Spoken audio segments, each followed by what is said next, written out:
Assalamualaikum warahmatullahi wabarakatuh. Seperti yang sudah Ibu janjikan kemarin, hari ini adalah pembahasan soal pembentukan bayangan pada cermin. Soalnya ada 5 dan sudah kalian kerjakan kemarin ya. Kita mulai ke pembahasan pertama. Nah, di nomor pertama, soalnya adalah ada sebuah gambar di sebelah kiri. Perhatikan gambar tersebut. Sinar utama pada cermin cembung tersebut ditunjukkan kecuali nomor. Nah, di sini ada beberapa garis yang menunjukkan sinar datang dan sinar pantul. Ada 4. Yang ditanyakan adalah sinar utama atau sinar istimewa dari cermin cembung. Tetapi yang tidak benar yang mana?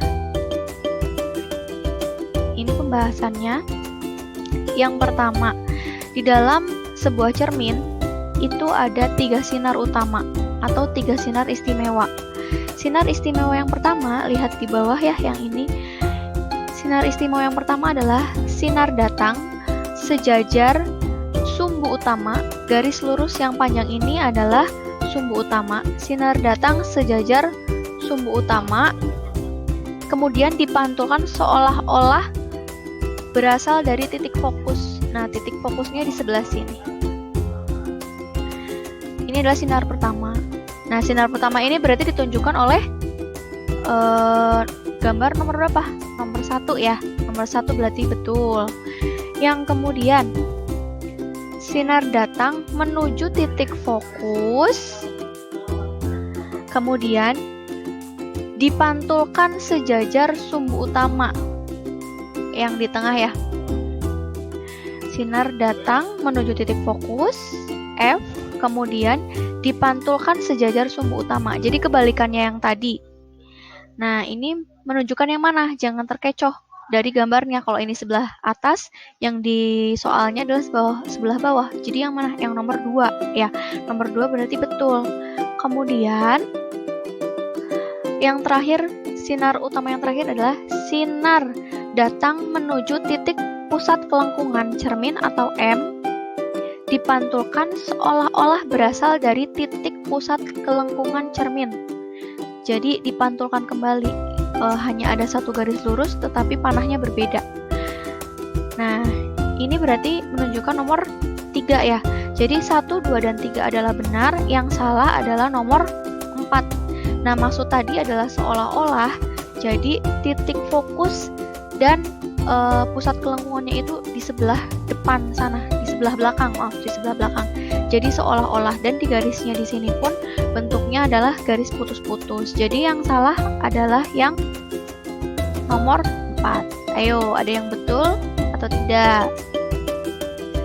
Jawabannya adalah nomor 4 ya yang salah. Nomor 2. Nah, nomor 2 ini sedikit rumit, tetapi sebetulnya gampang. Cuma kalian harus mencoba satu persatu dari nomor 1 sampai dengan nomor 5. Dari hasil percobaan lensa cembung yang memiliki jarak fokus 18 cm, didapatkan data seperti di atas. Dari kelima data tersebut, manakah yang tidak memenuhi persamaan 1/f sama dengan 1/s ditambah 1/s aksen. F ini menyatakan fokus. Berarti jarak fokusnya sudah ada 18 cm. Jadi lihat di tabelnya F 18 semua, berarti betul ya. Nah, 1/f karena F-nya sama, yaitu 18, maka nanti 1 dibagi F atau 1 dibagi 18 hasilnya pun pasti sama. Nah, di sini juga sama. Nah, yang ditanyakan adalah manakah yang tidak memenuhi persamaan. Jadi nanti kalian hitung, titik fokusnya sudah ada. Nanti hitung. Di sini misalkan menggunakan S. S itu adalah jarak benda. S aksen adalah jarak bayangan. F-nya sudah ada, S-nya sudah ada. Kalian cari S aksennya. Apakah betul yang ini 30 pasangannya 45, 35 pasangannya 37, 37 pasangannya 35, 40 pasangannya 40, 45 pasangannya 30. Betulkah ini? Kemudian nilai 1/s dan nilai 1/s aksen, apakah betul? Sekian, nanti kalian harus coba satu persatu.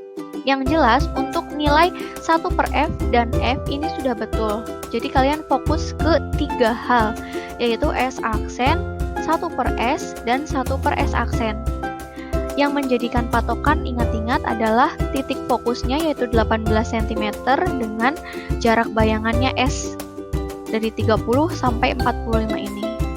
Kita coba untuk yang nomor pertama.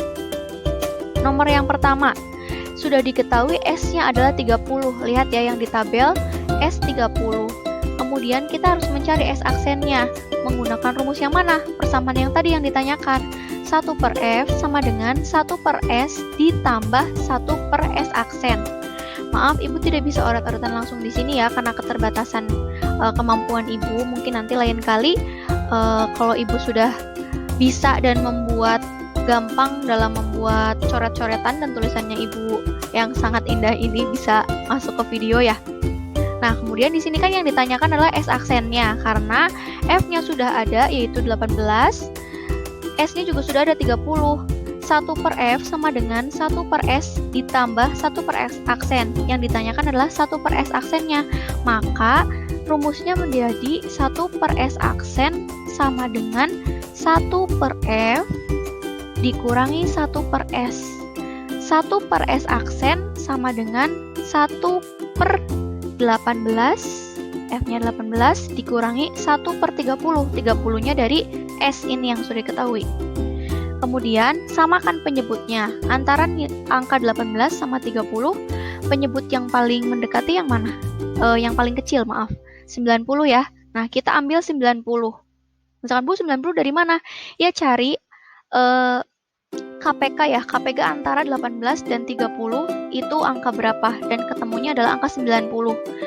Kemudian 90 mudahnya adalah angka berapa yang bisa dibagi dengan dua angka ini, 18 dan 30. Ketemunya 90. 90 dibagi 18 dapatnya 5. 90 dibagi 30 dapatnya 3. Maka jadinya 5 per 90 dikurangi 3 per 90. Dikurangi. 90-nya tetap, 5 dikurangi 3 hasilnya 2. Maka 1 per S aksen sama dengan 2 per 90. Nah, nyari S aksennya gimana? S aksennya berarti diputar, dibalik. 1 per S aksen jadi S aksen per 1. Kan jadinya satunya hilang ya. Nah, angka ininya pun dibalik, jadi 90 per 2. S aksennya sama dengan 90 dibagi 2 adalah 45. Nah, yang nomor 1 betul tidak? S aksennya 45 dengan S-nya adalah 30. Betul ya? Ini berarti sudah betul sebelah sini. Kemudian kita cari 1 per S-nya. 1 per S, S-nya kan sudah ada ya, 30. Berarti tinggal 1 dibagi 30 berapa? 0,033. Betul ya? Kemudian betul 1 per S-nya. Lalu kita cari 1 per S aksennya. 1 per S aksen sama dengan 1 dibagi S aksennya, ketemu tadi 45. 1 bagi 45 adalah 0,022. Betul juga. Yang terakhir, yang ini sudah Ibu jelaskan tadi ya. Ini pasti jawabannya sama. Mencari 1 per F. 1 per F sama dengan 1 dibagi 18. Hasilnya 0,055. F-nya tadi 18. Jadi kesimpulannya adalah nomor yang 1 ini adalah betul. Kita carinya yang salah ya. Kemudian lanjut yang nomor 2. Yang nomor 2, S-nya adalah 35. S aksennya 37, betulkah? Nah, kita cari menggunakan rumus yang tadi langsung saja. 1 dibagi S aksen sama dengan 1 per F dikurangi 1 per S. 1 per F-nya adalah 18. Dikurangi S-nya yang sekarang adalah 35. Berarti 1 per 18 dikurangi 1 per 35. Cari lagi KPK-nya. Angka berapa yang dapat dibagi 18 dan 35? Ibu ketemunya adalah 630.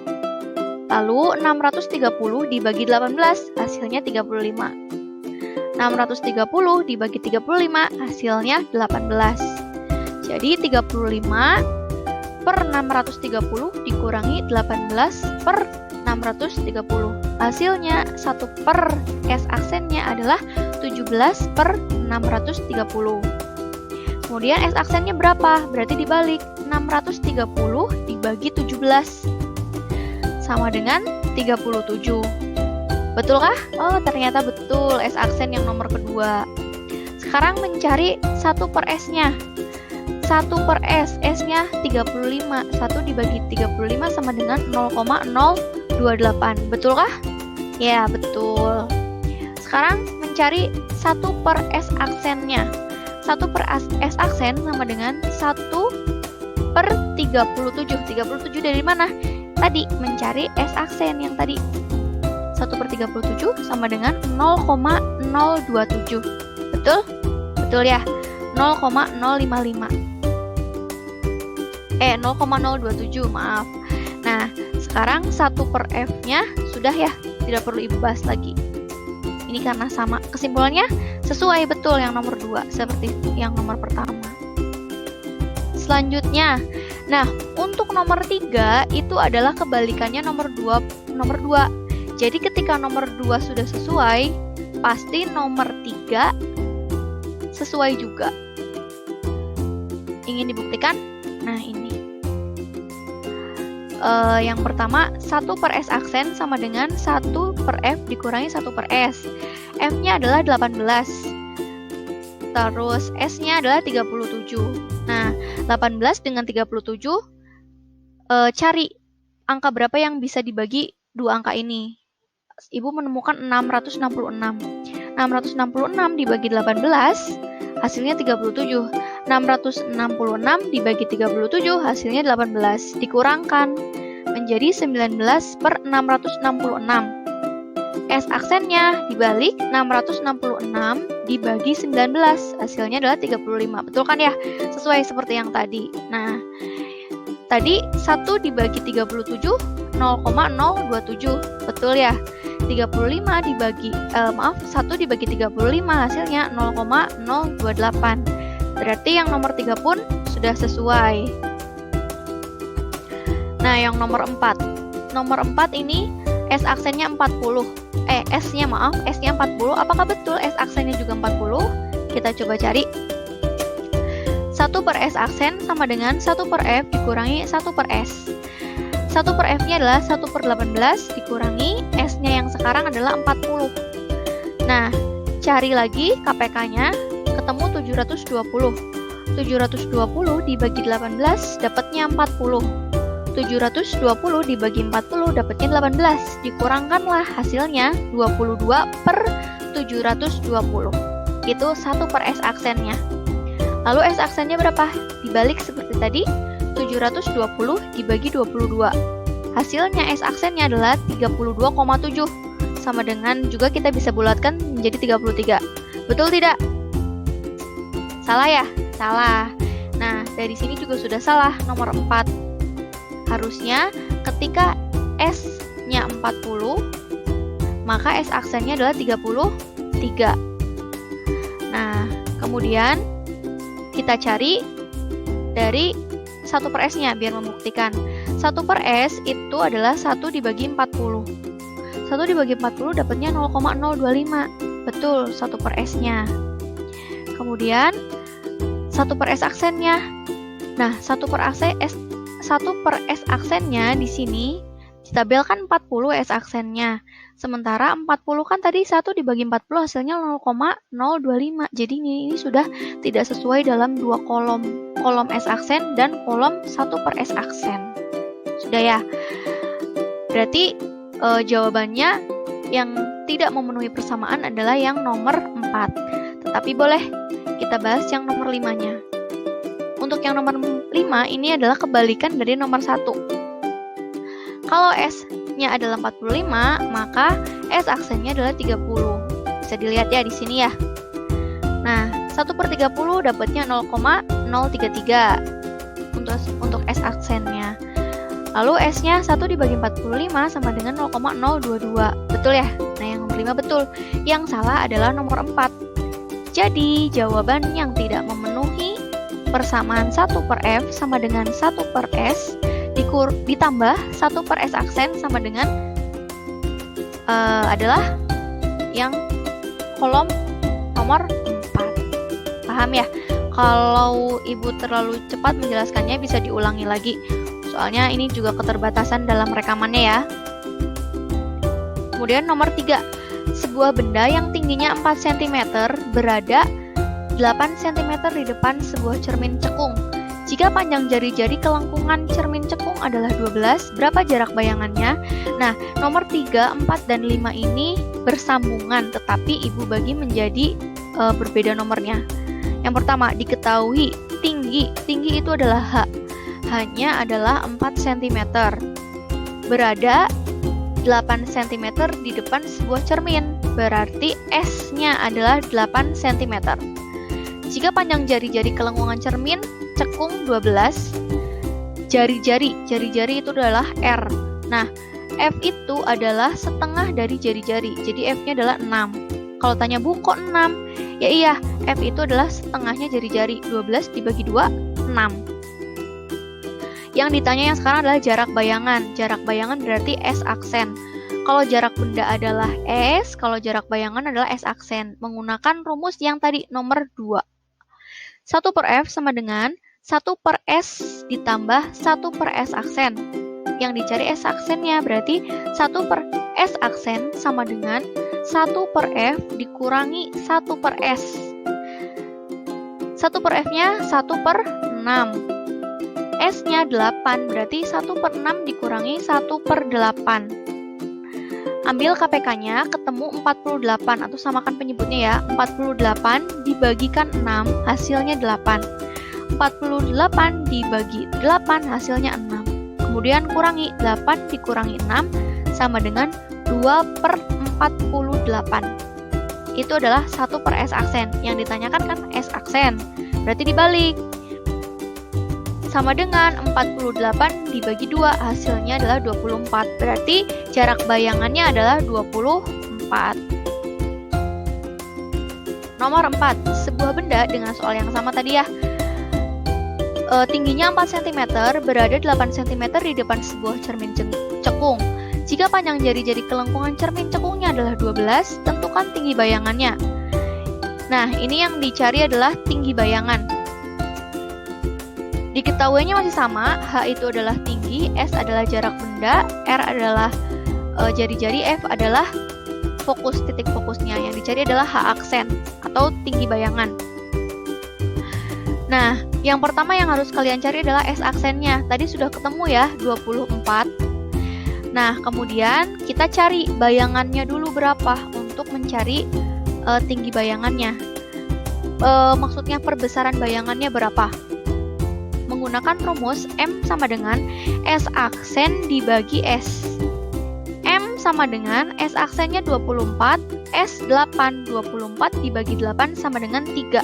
3 ini berarti 3 kali. Jadi perbesaran bayangan apabila sebuah benda berada di depan cermin dengan jarak sekian, tingginya sekian, perbesarannya berapa kali? Di sini ada hasilnya 3 kali. Kemudian mencari tinggi bayangan. Menggunakan rumus yang sama, tetapi simbolnya berbeda. Dengan rumus M sama dengan H aksen dibagi H. Nah, karena yang dicari H aksen, maka kalian menggunakan segitiga rumus yang dulu pernah Ibu jelaskan. H aksen sama dengan M dikali H. H aksen sama dengan M-nya 3 kali, kemudian dikali H-nya. H-nya adalah 4. 3 dikali 4 sama dengan 12. Berarti tinggi bayangannya adalah 12.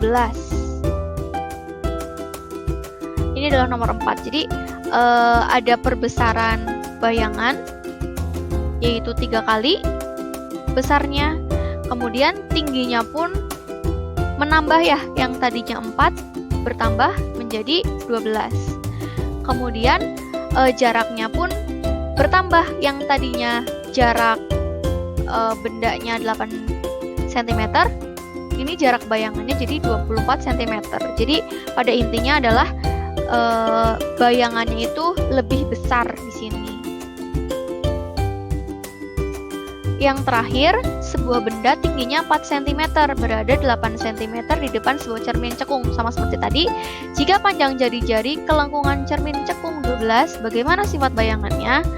Nah, untuk pertama mencari, kan ada nyata, ada maya, ada terbalik, ada tegak, ada diperbesar, ada diperkecil. Bayangannya di depan cermin atau di belakang cermin. Nah, Kalau sebuah benda tadi kan tingginya 4 cm tinggi bendanya, kemudian tinggi bayangannya 12 cm, berarti dia diperbesar kan ya? Betul kan, diperbesar. Nah, berarti sifat dari bayangan cermin cekung ini dengan keadaannya seperti itu adalah diperbesar. Kita ambil dari diperbesar dulu, bukan diperkecil berarti ya hasilnya. Kemudian kita lihat di sini di gambar yang sudah Ibu buat. Benda ini berada di ruangan mana? Jadi di dalam sebuah cermin itu ada 4 ruangan. Untuk cermin cekung gambarnya adalah seperti ini. Ruangan pertama adalah ruangan yang paling dekat cermin cekung. Kemudian ruangan kedua adalah ruangan yang berada di antara titik fokus dan R jari-jari. Kemudian ruangan 3 adalah ruangan yang berada di belakang atau di depan ya, di samping jari-jari, jadi di sebelah sana jari-jari. Nah, yang nomor 4 itu adalah ruangan yang berada di belakang cermin. Jadi yang 1, 2, 3 adalah di depan cermin, kalau 4 itu di belakang cermin, karena cerminnya kan menghadap ke area sebelah kanan. Nomor 4-nya ini adalah di belakang cermin. Nah, kemudian benda ini adalah di ruangan mana? F-nya kan tadi nilainya adalah 6 cm jaraknya. R-nya adalah 12. Kemudian bendanya ini berada pada 8 cm di depan sebuah cermin. Berarti 8 itu berada di antara F dan R. Nah, di antara F dan R ini disebut ruangan 2. Berarti bendanya berada di ruangan 2. Ketika bendanya di ruangan 2, kita gunakan sifat cermin cekung, sinar utama cermin cekung. Sinar datang sejajar sumbu utama dipantulkan melewati titik fokus. Kemudian menggunakan sinar kedua adalah sinar datang melalui titik fokus dipantulkan sejajar sumbu utama. Nah, di sini yang gambar warna hijau, panah warna hijau, itu ditemukan titiknya. Titik apa? Titik bayangan bendanya. Nah, kita tarik dari sumbu utama ini ke bawah sesuai dengan titiknya. Ini adalah bayangan bendanya yang warna hijau. Sudah sampai situ nggih? Nah, kemudian lihat dulu warna pink dan warna hijau. Kita lihat bandingkan dengan yang tadi Ibu bilang ya, dengan angkanya. Warna pink dan warna hijau pasti besaran yang warna hijau kan, dilihat dari gambar ini. Maka sifat bayangan yang pertama adalah diperbesar. Betul, sesuai dengan perhitungan Ibu tadi, perhitungan kalian tadi. Jadi sifat bayangannya adalah diperbesar. Kemudian kita lihat yang keduanya. Ada terbalik, ada tegak. Kalau tegak berarti bentuk panahnya atau arah panahnya, arah bayangan bendanya itu sama seperti benda yang berwarna pink itu. Jadi arahnya ke atas. Itu tegak. Karena ini kebalikannya, maka bayangan bendanya ini adalah terbalik. Karena kebalikan ya, jadi terbalik. Kemudian sudah ya, ini berarti sifat bayangan kedua. Betul, terbalik. Kemudian yang ketiga, apakah nyata atau tidak, nyata atau maya? Yang disebut nyata adalah ketika bayangan bendanya itu di depan cermin. Kalau maya berarti bayangan bendanya di belakang cermin, atau kalau di sini berarti kalau maya bayangan bendanya ada di ruang 4. Nah, di sini kan bayangan bendanya ada di depan cermin, sehingga di sini sifat bayangan yang ketiga adalah nyata, bukan maya. Yang terakhir yang sudah Ibu bilang tadi, bayangannya berada di mana? Di depan cermin atau di belakang cermin? Cermin menghadap ke sebelah kanan, ke ruang 1, 2, dan 3. Di sini bayangan bendanya berada di ruang 3. Berarti dia adalah bayangannya di depan cermin. Nah, Mungkin seperti itu yang bisa Ibu jelaskan. Apabila ada pertanyaan lain, Bu, kalau misalkan bendanya berada di ruang sekian atau nanti bayangannya di ruang sekian, bagaimana? Kalian bisa tanya ke Ibu. Karena keterbatasan waktu dan kita juga sudah mendekati PAT, itu yang bisa Ibu jelaskan. Kemudian apabila ada yang perlu didiskusikan, silakan kirimkan komentar pribadi di Google Classroom atau chat di WhatsApp Ibu. Semoga apa yang sudah Ibu jelaskan sedikit kalian pahami atau lebih paham lagi. Kalau masih bingung, diulangi lagi videonya. Kalau masih bingung juga, silakan chat Ibu. Oke? Ibu tutup, selamat belajar menghadapi PAT. Semoga kalian sukses. Ibu tutup, billahi taufik wal hidayah. Wassalamualaikum warahmatullahi wabarakatuh.